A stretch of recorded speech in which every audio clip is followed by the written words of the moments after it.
பால் கறக்கும் பசுமாடுகளுக்கு திருஷ்டி தோஷம் ஏற்பட்டால் நீர் அருந்தாது, பால் தின்னாது, சோர்ந்து படுத்துவிடும். இத்தகைய அறிகுறி இருந்தால் மாட்டை கிழக்கு பக்கமாக நிற்க வைத்து குளிப்பாட்ட வேண்டும். ஒரு கொட்டாங்குச்சியை ஓட்டையிட்டு அதுமேல் கரும்புள்ளி வைத்து மாட்டு கழுத்தில் கட்ட வேண்டும்.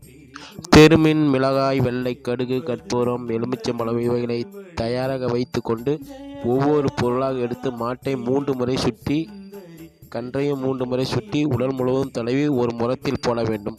ஒவ்வொரு பொருளையும் இதுபோல் செய்து முறத்தில் போட்டு அம்முறத்தை மாட்டின் வயிற்று பகுதியில் காட்டி மறுபக்கம் முறத்தை எடுக்க வேண்டும்.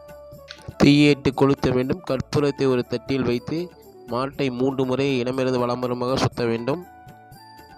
பிறகு மாட்டுக்கு மஞ்சள் கலந்த நீர் கலந்த தண்ணீரை வைத்தால் இதுவரை அருந்தாம மாடு உடனே குடித்துவிடும்.